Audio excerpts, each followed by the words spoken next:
சாய்ரா, என் உயிரின் உயிரானவர்களே, விருப்பங்கள் நிறைவேறல, கஷ்டங்கள் தீரல.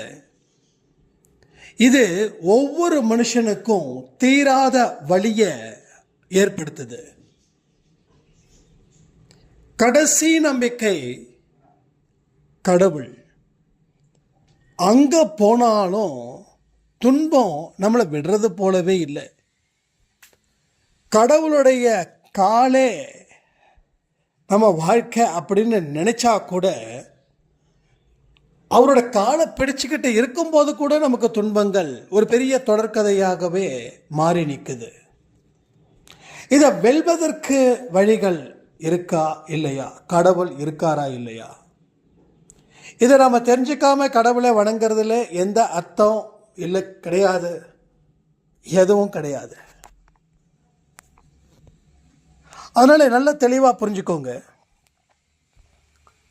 ஃபர்ஸ்ட் பாயிண்ட், கடவுளை வணங்குறதாலேயோ கடவுளோட காலை பிடிச்சு கெஞ்சுறதாலேயோ பிரச்சனைகள் தீர்ப்பது இல்லை. பிரச்சனைகளை தீர்க்கணும்னா அந்த பிரச்சனைகளை நீங்கள் நல்லா புரிஞ்சுக்கணும். அதற்கு ஒரு கட்டத்தை ஏற்படுத்தி அந்த கட்டத்தில் நின்று எதிர்த்து போராடணும். துன்பத்தை போராடுறவங்களுக்குத்தான் வாழ்க்கையில் இன்பம் கிடைக்கும். துன்பத்தை பார்த்து பயப்படுறவங்களுக்கு வாழ்க்கையில் துன்பமே கிடைக்கும். கடவுள் வெளியில் உள்ள எங்கேயுமே இல்லை, உங்கள் உள் மனசுக்குள்ள ஆன்மாக்குள்ளே இருக்கிறாரு. ஜஸ்ட் அது கொஞ்சம் தூங்கிட்டு இருக்குது. அதை தட்டி எழுப்பிட்டீங்கன்னா அது செம்மையாக வேலை பார்க்கும். உங்கள் வாழ்க்கையில் இருக்கக்கூடிய கஷ்ட நஷ்டத்தை நிச்சயமாக அது குறைக்கும். அவ்வளோதான். அப்போது ஆன்மாவோட வெளிப்பாடாக நீங்கள் இருக்கிறீங்கன்னு நம்புங்க. உடல் வேறு மனம் வேறுன்னு நம்புங்க. வெளியில் இருக்கக்கூடிய வாழ்க்கைக்கும் உள்ளுக்குள்ளே இருக்கக்கூடிய வாழ்க்கைக்கும் நிறைய வித்தியாசங்கள் இருக்குதுன்னு நம்புங்க. ஆனால் உள்ளுக்குள்ளே இருந்து தான் அத்தனை சொர்க்கமும் இருக்குதுன்னு நம்பி உள்ளுக்குள்ளே தேடுதலை ஆரம்பிங்க. பயமில்லாத வாழ்க்கையை வாழ முடியும்னு நம்புங்க. நீங்கள் எதை தீர்க்கமாக நம்புறீங்களோ அது உங்கள் வாழ்க்கையில் எல்லாமுமா மாறும். எதை தீர்க்கமாக நம்புறீங்க இப்போ அப்படின்னு கேட்டால், இங்கே அதிகபட்சமான பெயர் துன்பத்தை தீர்க்கமாக நம்புகிறேன், வாழ்க்கையில் வாழ முடியாமல் போகுதுன்றதை தீர்க்கமாக நம்புகிறேன், கடவுள் இருந்தாலும் நான் காப்பாற்றப்பட மாட்டேன் அப்படின்றத தீர்க்கமாக நம்புகிறேன், 1000 விஷயங்கள் நடந்தாலும் எனக்கு எதுவும் நல்லது நடக்காதுன்றத தீர்க்கமாக நம்புகிறேன். இந்த மாதிரி தான் தீர்க்கமாக நாம் நம்பி நம்பி நம்பி வாழ்க்கையில் வெந்து போய் நிற்கிறோம். உடல் மட்டும் வேகலை, மனசும் வெந்து போயிடுச்சு. அதனால் வரக்கூடிய பிரச்சனைகள் கொஞ்சம் நஞ்சம் இல்லை. இன்றைக்கி இருக்கக்கூடிய பிரச்சனைகளை சமாளிக்காமல் இன்னைக்கு வரைக்கும் நீங்கள் இருக்கீங்க அப்படின்னா, உங்களுக்கு ஆற்றல் இருந்தும் அந்த ஆற்றலை பயன்படுத்திக்கல, அறிவு இருந்தும் அந்த அறிவை தேடலை. நம்மக்கிட்ட இருக்குது, ஆனால் தேடினாதான் கிடைக்கும். அந்த கணக்கின்படி நீங்கள் தேட ஆரம்பிச்சிட்டிங்கன்னா அது கிடைச்சிடும்.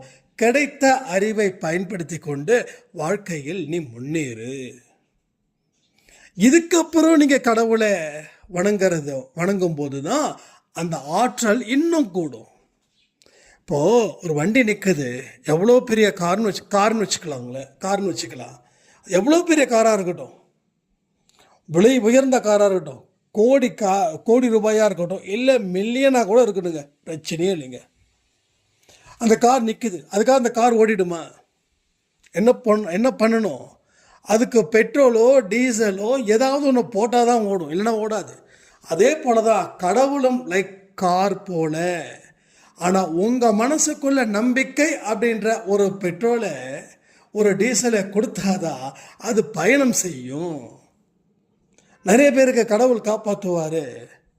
இப்போ தான் கோயிலுக்கு போயிட்டு வந்தேன், சீக்கிரமாக பிரச்சனைகள் தீர்ந்துடும் நம்பிக்கை இருக்குதுன்னு சொல்லி அதில் ஒரு வாரம் ஓட்டுவாங்க, கோயிலுக்கு போவாங்க.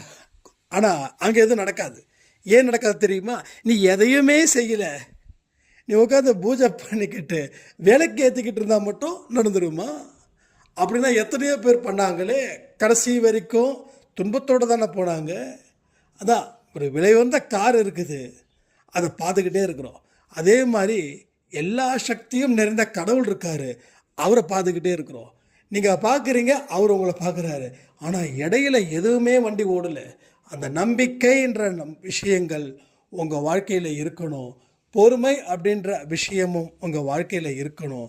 அதையும் தாண்டி அன்பே இஸ்ராயேல் அடிக்கடி சொல்லக்கூடிய வார்த்தை சகிப்புத்தன்மை. எது வந்தாலும் அலறக்கூடாது.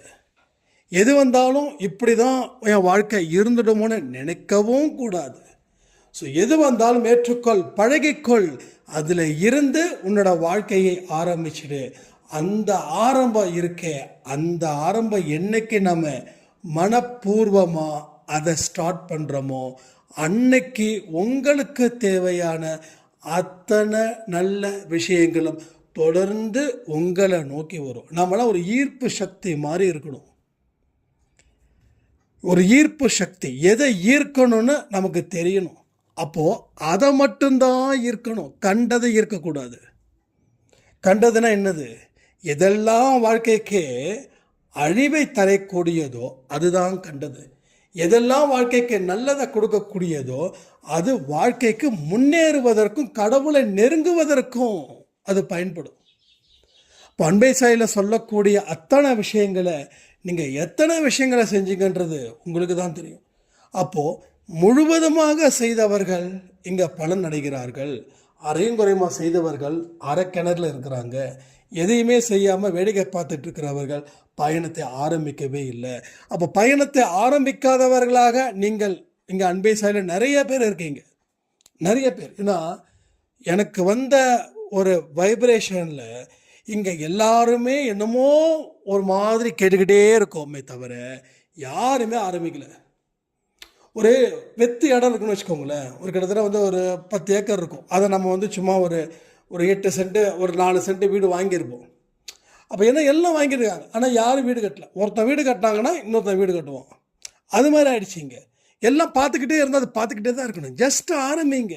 உங்கள் வாழ்க்கையில் இருக்கக்கூடிய எல்லா விஷயத்தையும் எதெல்லாம் முன்னாடி ஆரம்பிக்கணுமோ ஆரம்பிங்க. இல்லைன்னா ஜஸ்ட் லைக் தட் பார்த்துக்கிட்டே இருப்போம். நம்மளை காட்சி பொருளா? நம்ம வாழ்க்கை காட்சி பொருளான்னா ரோட்டில் போகிறவங்க வரவங்கள பார்த்துட்டு போகிறதுக்கு இல்லை. அவங்க பார்க்கணும், உயர்ந்த இடத்துல வச்சு பார்க்கணும், தாழ்ந்த இடத்துல வச்சு பார்க்கக்கூடாது. தாழ்ந்த இடத்துல வச்சு பார்த்தா என்ன நடக்கும்? எதுவுமே நடக்காது. உயர்ந்த இடத்துல வச்சு பார்த்தா மதிப்பு கூடும், மரியாதை கூடும், செல்வம் கூடும், புகழ் கூடும், தானம் நிறையா செய்வீங்க, உதவி நிறையா செய்வீங்க, எக்கச்சக்கமான விஷயங்கள் செய்வீங்க. நெருங்கிட்டோம். இந்த வருஷத்தோட கடைசி நாட்கள், இன்னும் 1-2 நாட்கள். ஸோ அதோட முடிஞ்சிடுச்சு. 2026 தேதியை மட்டும் கிடைச்சா பத்தாது, வாழ்க்கையில் என்ன பண்ணுன்றது நமக்கு முக்கியம்.